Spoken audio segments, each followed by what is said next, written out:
इस वीडियो के सेगमेंट में आपका स्वागत है।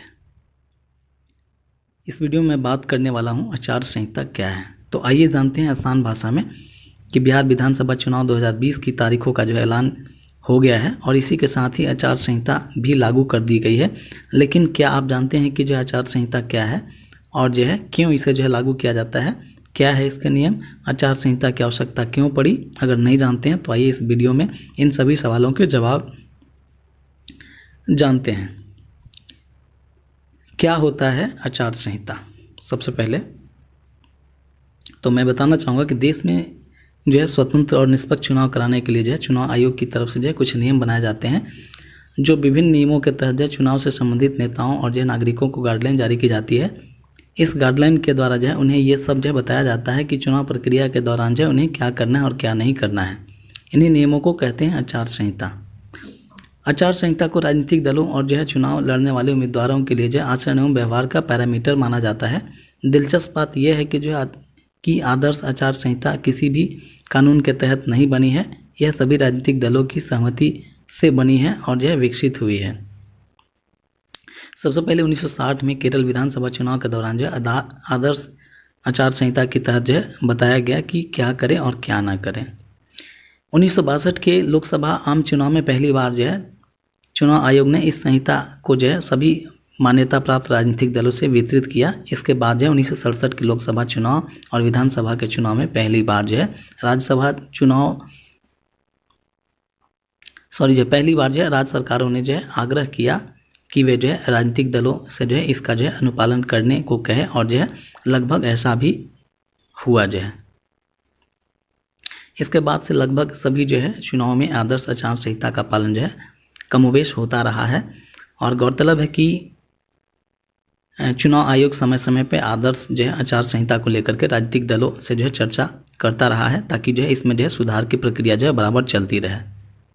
आगे मैं बात करूंगा कि आचार संहिता लागू होने पर क्या हो सकता है और क्या नहीं। जो है इन विभिन्न पहलुओं की सामान्य जानकारी कुछ शब्दों में दे रहा हूँ।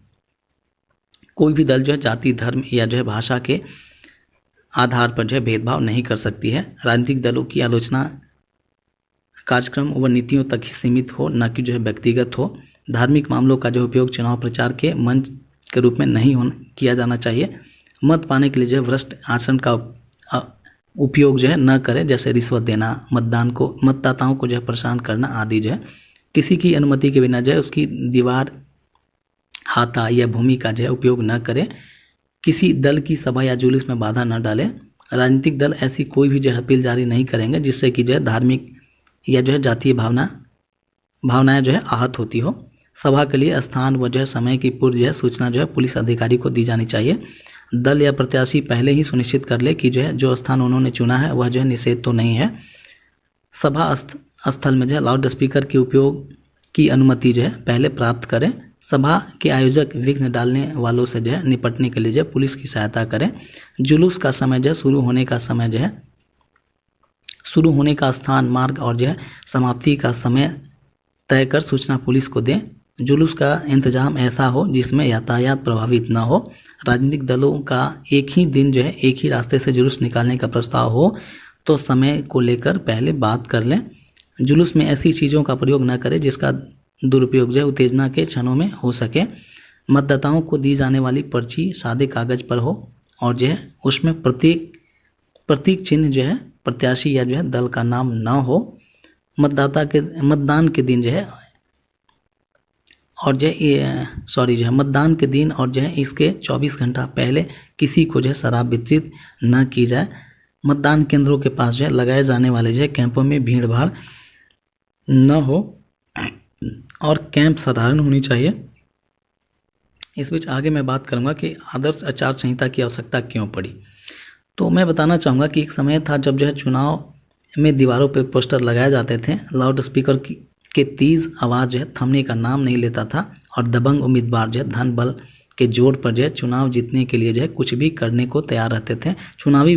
अपनी जो है चुनावी वैतरणी पार करने के लिए जो है साम दाम दंड भेद का सहारा खुलकर जो है वे लिया करते थे। बूथ कैप्चरिंग करने और जो है बैलेट बॉक्स जो है लूट लेने जैसी घटनाएं भी आम थी। सैकड़ों की संख्या में लोग जो है चुनावी हिंसा के दौरान जो है हताहत होते थे। तब जो है चुनाव में जो है शराब और रुपये जो है बांटने की खुला खेल चलता था। ऐसे हालात में जो है आदर्श आचार संहिता जो है रामबाण तो नहीं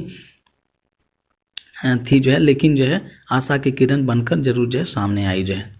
आगे मैं बात करूंगा कि आचार संहिता जो है कुछ मुख्य बिंदु हैं, वो इस प्रकार से हैं कि पूरी चुनाव प्रक्रिया के दौरान जो है कोई भी सरकारी भर्ती जो है नहीं की जाएगी। पार्टी के पक्ष में वोटर को प्रभावित करने के लिए जो है सत्ताधारी दल जो है द्वारा जो है अधिकारियों की कोई भी भर्ती जो है नहीं की जाएगी। संहिता लागू करने के दौरान जो है सत्ताधारी पार्टी या जो है सरकार को जो है किसी भी नए कल्याण कार्यक्रम या जो है योजनाएं लॉन्च करने की अनुमति नहीं है, जैसा कि नई सड़क निर्माण, पेयजल प्रावधान, किसी प्रकार का जो है रिबन काटने समारोह आदि तक जो है सत्ताधारी दल को अभियान उद्देश्यों के लिए जो है सीट ऑफ पावर का उपयोग करने की अनुमति नहीं है। चूँकि चुनाव के दौरान यह माना जाता है कि जो है प्रत्याशी शराब वितरित करते हैं, इसलिए जो प्रत्याशी जो है वोटर्स को जो है शराब का वितरण जो है आचार संहिता द्वारा मना है। चुनाव आयोग के लिए जो है सड़क शो, रैलियां या जो है अन्य प्रक्रियाओं के द्वारा जो है कोई भी यातायात बाधा नहीं होनी चाहिए। मतदान केंद्रों पर सभी प्रतिस्पर्धी उम्मीदवारों को जो है चुनाव प्रक्रिया के लिए जो है मतदान अधिकारियों के साथ जो है सहयोग करने की आवश्यकता होगी, ताकि चुनाव प्रक्रिया अच्छी तरह से हो सके। इस बीच जो है आखिर में मैं बात करना चाहूँगा कि आचार संहिता के उल्लंघन पर जो है कार्रवाई भी जो है की जा सकती है। जैसा कि जो है चुनाव आचार संहिता के नियम जो होते हैं वो सख्ती से लागू होते हैं। अगर इन नियमों का उल्लंघन किया जाता है तो इसके लिए जो है सज़ा का भी प्रावधान है। चूँकि जो है आचार संहिता के उल्लंघन पर जो है दंडात्मक कार्रवाई की जा सकती है। तो इस वीडियो में इतना ही। यदि वीडियो पसंद आई तो सपोर्ट करें। धन्यवाद।